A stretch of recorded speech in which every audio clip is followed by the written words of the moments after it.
It's great to have you all. I'm excited about this conversation today. My name is Andrew Pryfogle. I'm the founder and CEO of CX Effect. Joining me today on our 30-minute webinar here is Jeff Whitehead. JW is the CIO of Airkit.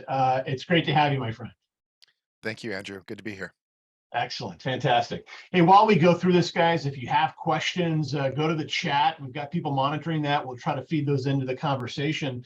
But wanted to dive in. We're very excited about our relationship with Airkit and the success that we're having together and the types of business outcomes that Airkit is driving for many of our customers.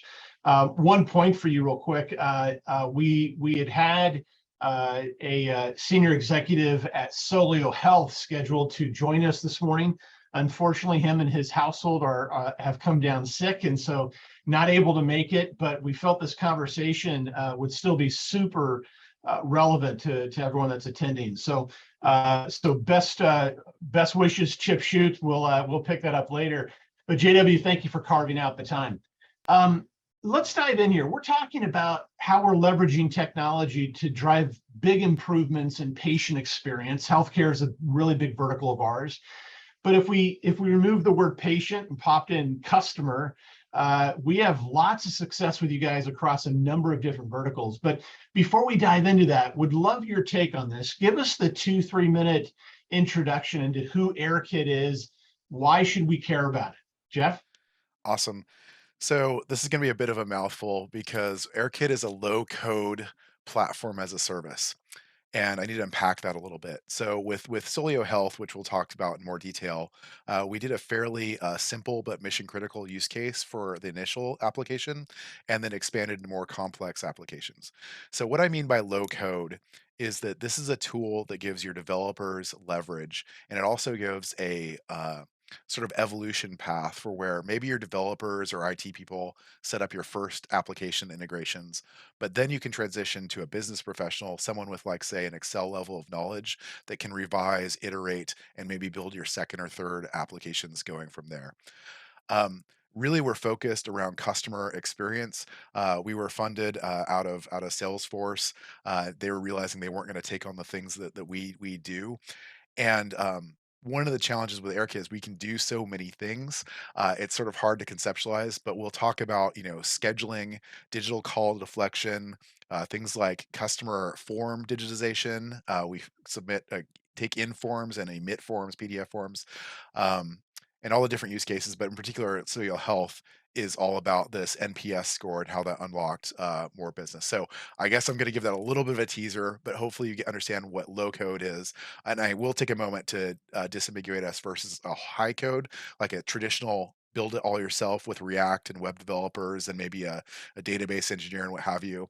And then there's also no code players out there, which is more of a choose your own adventure type storybook where we've heard from a lot of customers, they tried these no code solutions and they got about 80% of the way there before they ran into something that they couldn't do that they wanted to do.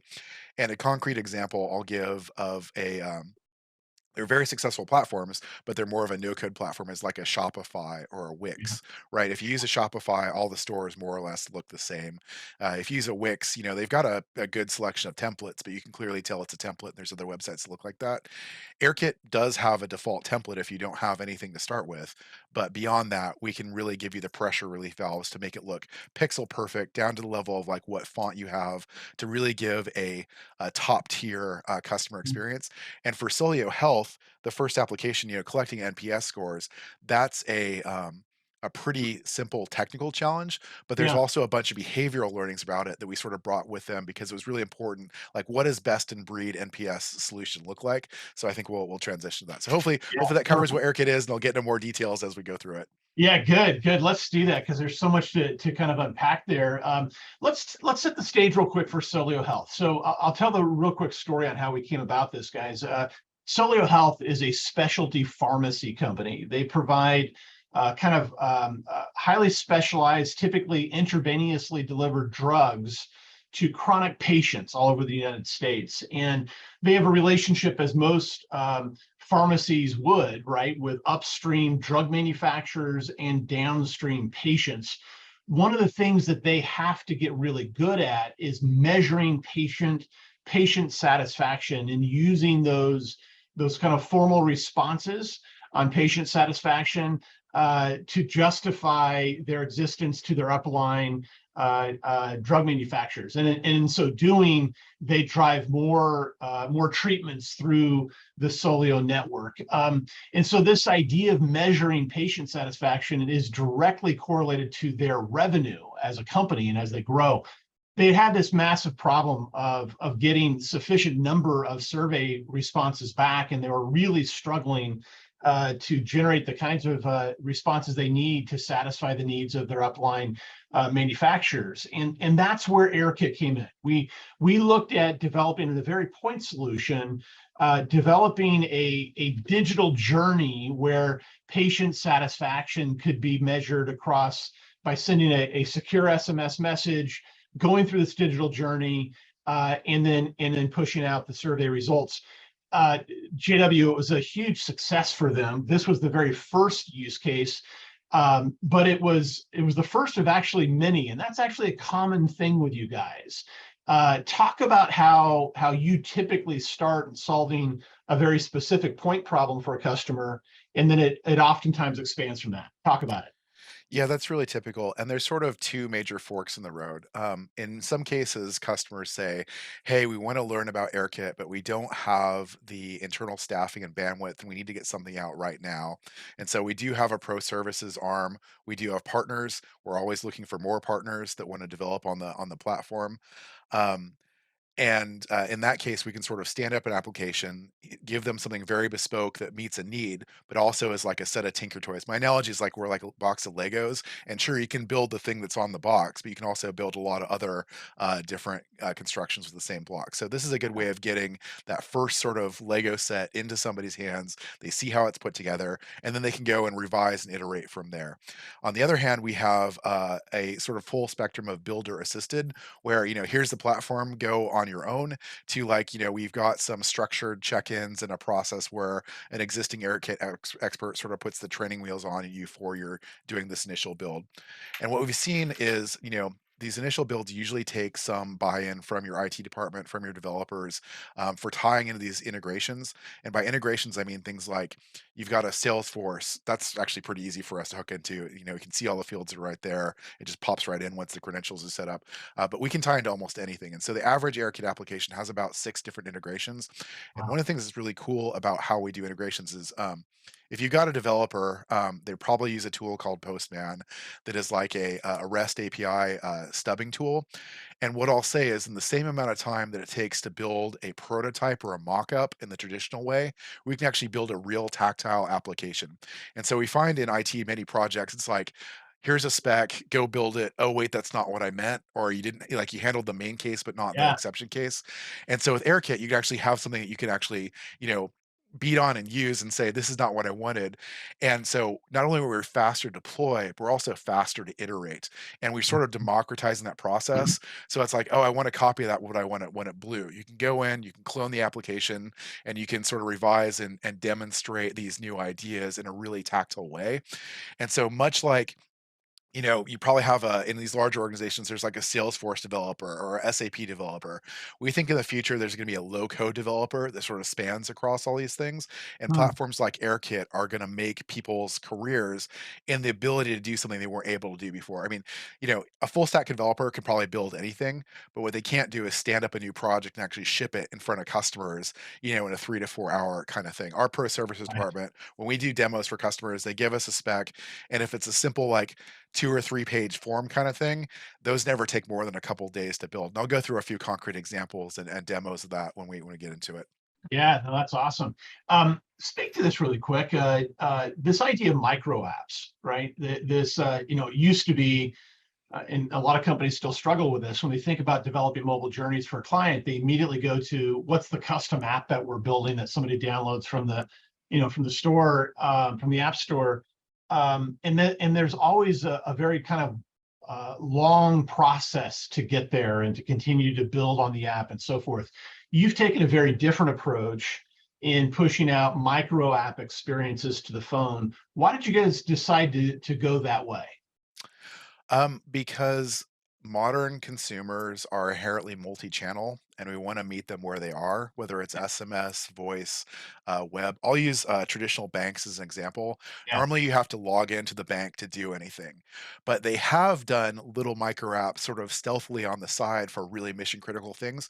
Like if you get a fraud alert, you'll get a text message. Right. Right. And so they've done the micro and it knows who you are. And you say, yes, this was me, or no, that wasn't me.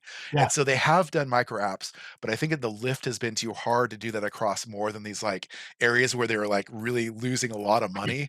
And Yeah. so the premise of Airkit is if we can drop into a customer's context, like a lot of times in a call center, who wants to wait on hold or talk to somebody on a call Right. center? Right. Nobody. And so when we talk about digital deflection, a lot of times it's like the agent says, hey, may I have permission to send you a link and you can self service from here? And so we send them a link. And one concrete example is an insurance company in Australia. They're the biggest one there, Royal Auto Club. And the example is, you know, when you get a chip in your windshield, they want you to repair it before Yeah. the crack goes all the way through and you have to replace it. Yeah. Well, you know, once we know that is, we can send them the end user a text message. They hit the button on their phone. It's like when is convenient for someone to come out. But we actually have to handle the back end of that scheduling as well. And more to that, they actually take about 14 different photos of the crack, and it goes into an ML classifier that we didn't build. We're just leveraging some models they already had on Yeah. Azure. But this is an example of an integration where we know at that point for scheduling the contractor, is this a repair or replace situation? Because they need to bring the repair kit or they need to bring a new windshield and like all the stuff to install it. But either way, we handle that process end to end. And we found that everybody would rather just handle it, Amazon self service style on your phone rather than, talking through somebody at your own pace rather than talking to somebody on a call center. Yeah, that's powerful. You mentioned insurance. We do a lot with, financial services is perhaps our biggest vertical right now. Insurance is kind of a subset of that. Healthcare, of course, Solio is a perfect example of that. We're doing a lot in retail. What are some other use cases that you're seeing, and maybe give us some examples of that? We've got about 15 minutes left, so I think even jumping directly into a couple of demos that actually show this working would be really, really useful, JW. Okay. So I will say our main verticals right now are insurance, finance, banking, regulated industries, healthcare. And I know what Solio wants to do with this is things like, hey, you're due for a prescription renewal and we haven't seen that authorization come through. Yeah. Or, hey, you're late for one of your doses, how can we help out? We see a lot of that sort of proacting, and another insurance company in a quote situation. We found that so we have a app for them that finds Salesforce opportunities that have sort of stalled for a couple days, and will actually broker and proact a call out to that user. And what they found is that because they're a couple days in shopping for insurance, they're much more likely to buy. And our usage metrics, those calls went from like I think 5 minutes to 30 minutes. Like it's like, is that a good thing or a bad thing? But it turns out the actual sales conversion rate was so much higher. It was a huge win for the customer. So I Wow. will I will jump into a couple of demos to make this concrete about all the things you can do with AirKit. But Perfect. right now, what I'm showing you. Sorry, my Zoom thing is in the way. This is the AirKit console, and console is what you think about how you manage all your apps. And so all the traditional things like versions, branching. One of the things big enterprises love about AirKit is that we have all of the separation of duties, all the role-based access control that you want. AirKit is the opposite of something that's going to be like a shadow IT concern. So Sure. we were built from the ground up for these regulated industries. And as a concrete example, here's a Know Your Customer hub. It's got a health check for a Salesforce integration, and this is where the users, whoever set up the application, his password expired, and so this is the way we highlight, are your apps actually working even before users hit them. Mm. So here's a list of my applications in this organization. This is our demo apps, so there's a whole bunch of them. But here's one that's pretty near and dear to my heart. I used to pay, I think it's $10 a month for Calendly to Yeah. avoid the calendar dance for people to schedule things for me. So I'm like, hey, we can build this in AirKit. So this connects to both Zoom and Google Calendar, my Google Calendar, and I can say, let's find time to book for me on the 31st. It finds a free slot. I hit confirm. It asks for more details. Fred Flintstone and JDA plus test. And I schedule the event. And this, I'm not going to pull up my calendar, but this actually books it on my calendar, sets up the Zoom meeting, and sends an email to the end user. So Yeah. that's a pretty simple like three web form kind of example. I wanted to show a couple more complicated examples. Mhm. So in financial services, The know your customer is a big thing. When you're setting up a new account, you have to know who they are and why they're here. So this is Studio. This is our development environment, and there's way too much to go through here. But I will say, Web Builder, it is a drag and drop WYSIWYG type of thing. I Mm. can change it from Graham to Jeff, and I can go ahead and go straight into a preview. I'll hit save for my changes. Actually, I'm not going to save my changes.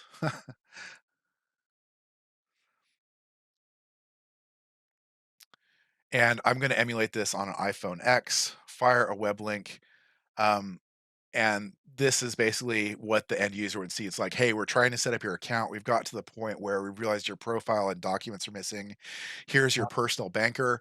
One area we've seen a big uptake is in wealth management, where there's high net worth clients and making a real customized bespoke experience.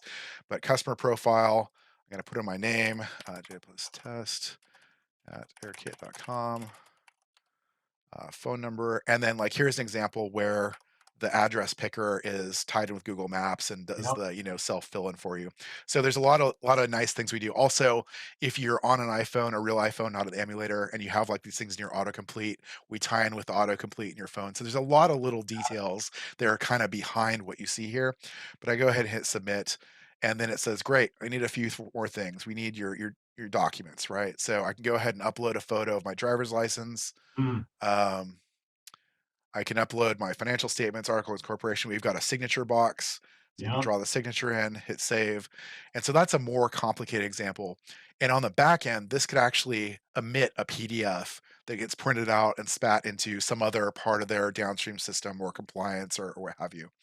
Love Um, it. Here's another application that's a lot more complicated that I think is a pretty good demo. And this is a roadside assist. Oops, when I publish, I'm going to preview a roadside assistance application. So this is you're stuck on the side of the road. You need a tow truck. Now there's two views of this. One is agent and one is web link. And I need to back up because I realized I did a bad job and I forgot to explain this. So AirKit can be triggered on the web. It can be triggered on SMS. It can Right. be embedded in any web page. So if you're in a call center and you've got agents in Salesforce or Genesis or what have you, I call AirKit the ultimate pressure relief valve. So say you've got a customer handling a return use case. I got a defective product. Maybe they need to see, do we have a new one in stock? Check their inventory. Maybe they need to see, can we actually kick off an order flow for the replacement, right? So all that can be done in AirKit. A lot of people get confused. AirKit's not just about querying data, but also about, kicking off these flows. And so Right. for this case, there's two views of this. There's the agent side, which is looking across, multiple customers and handling the tow truck dispatch. And then there's the end user, which I'm going to do as a web link. So this is what the end user would see. So first off, it's an emergency. It's like, don't do this, call 911, little liability thing. Are you in an Mhm. accident? We handle it differently. You tap here, agent will actually connect to you live if you're in an accident because those are higher priority claims. Um, if it's not an emergency, we've got three different types of logins here, or you can log with your username and password. Most people don't have that. They want to see the integrated login. So I'm just going to do Google. It knows who I am as a demo user. And it sort of shows you where you are in the Mm. process. Tell us what happened. Here's if you have a problem. I put in my information, and I've got a 2013 red with 120,000 miles on it. My license plate is something, Mm. and I've got a flat tire, right? And I only have one flat tire. My spare tire is in good condition. Um, and here's where I am blocking traffic, and I am at Mm. 16. Basically, same kind of thing. You basically, and Yep. if you're on a real device, it asks for your permission and it fills this in for you. Yep. And here's the information, and then it'll transition from this to a NPS score, and there'll be a text message like your driver is 5 minutes away. Basically, transitions to the DoorDash experience at that point. Like, Yeah, I love you that. know, people are coming. JW, let me interrupt for a second. Sure. That's really awesome what you just demonstrated. I'm curious. An insurance company that had no idea who AirKit was, how would they have gone about building something similar? So the traditional way, depending on the size of the organization, is they either Uh-huh. build it themselves, either with an agency or with organic teams. Most large scale, top Fortune 500 companies have a set of libraries and sort of a framework. Like this is how we did it in the past. But Yep. most of them are focused on these portals. Back to the banking analogy, you log into the portal and they can Right. add a new page. And one of the things that's interesting is we're finding that even in that portal use case, we're able to help customers because we can be a new page that they didn't have before that seamlessly transitions to AirKit and back, and the customer doesn't even know they ever left the portal. Right. Um, uh, so there are other tools out there that are low code or no code tools out there that are sort of newer in the adoption cycle. But I think really we're a new class of low code tool. Yeah. So I'll call it sort of low code without limitations. The other Yeah. things that we do, especially for like HIPAA customers, is things like row level encryption. Being able to tag things. This is a Mhm. EPHI. This is HIPAA data. Really sort of have the enterprise controls and auditing and logging, like Fred modified this application, we tag this field as PII or Yep. EPHI. We give the customers control of their own keys if they're in an AWS environment. So we're really in the largest of the big, sort of Fortune 500 banks, brokers, dealers for very secure things like mortgage applications. And the distinction between us and the other low code engines is that we're not taking just things like um, the first notice of loss or the initial Yeah. claim, but we're powerful enough to actually run their scoring engine and or tie into a scoring engine and actually do like fraud analysis and risk analysis, like this looks like a good claim, or no, needs further investigation before we Yeah. pay it. And Yeah. one of our insurance companies, we really reduce the time to payment cycle by completely automating it. So instead of like being in a review for multiple weeks, if the fraud score says it's a 0, pay it out that same day. Yeah, yeah, that's fascinating. We talk with a lot of customers all over the country that have made investments, sometimes really significant investments, and their own development benches, even people that are like developing maybe on platforms like Twilio. We've often found, I'm curious to get your take on this, that people developing on those platforms are measuring kind of go to market in months, like 6, 8, 12 months before they actually get a project done and go into production. You're measuring development cycles in a matter of hours and days. And it seems like more often than not, when we find people developing on Twilio, they see what you're doing and they're like, why have I been wasting all my time? Talk about that real quick. Yeah, so we're a big Twilio partner, Yeah. and most of our SMS and voice integrations go through Twilio. We've Yeah. got two models there. One is bring your own account, and one is AirKit manages all for you. And we've actually had some interest from people who want to use AirKit just as a front end for all their Twilio. So that's one of the things I didn't mention is that I talked about embeds, I talked about apps. What I Yep. didn't talk about is API. We can be both a consumer as well as a producer of APIs. So if you build an app that talks to 6 backend systems and you want to reuse that for like an internal reporting tool, it's trivial to add another like front door to the application to say here's an API that can then query across those 6 systems.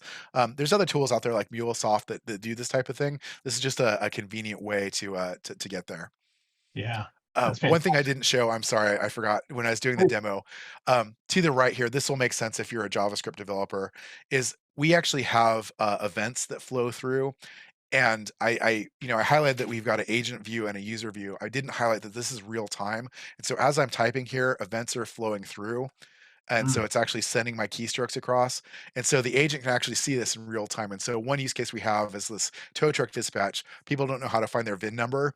And so after they've like spent like 3 minutes trying to find their VIN number, we'll actually have an agent call them and help them through the process instead of just let them be stuck on the side of the road for, Yeah. in perpetuity.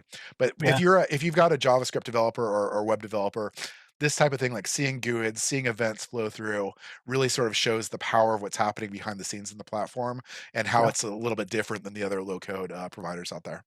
Yeah. Yeah. That's amazing. I love that. Super powerful. The ability for it to integrate into all those backend systems. You said earlier on that a typical AirKit app might be integrating with up to 6 different systems internally. It's a big advantage for you guys because if you remove that utility, if you will, the usability of this is a lot less, right? I mean, you have to be able to integrate with whatever backend systems you're running today for this to be truly useful for all parties. Am I right? Correct, and this one has a connection to Salesforce. Yeah, Data flows are when things come in and we do things, and then we also have a convenience database like Airdata. And it's funny because yeah, there's an entire company out there called Airtable that yeah. basically has a whole product that does sort of what we do as like one particular feature here. Interesting. Yeah, that's fascinating. Hey, JW, I want to get your take on this. We're entering into some pretty kind of uncertain times from a are we going into a recession? What that's going to look like for businesses all over the world. We have a belief that during recessionary times, things like automation become exponentially more important. I'm curious how you guys are positioning for what might be an inevitable recession. How are you helping your customers prepare for that kind of a downturn? For us, it's all about leverage.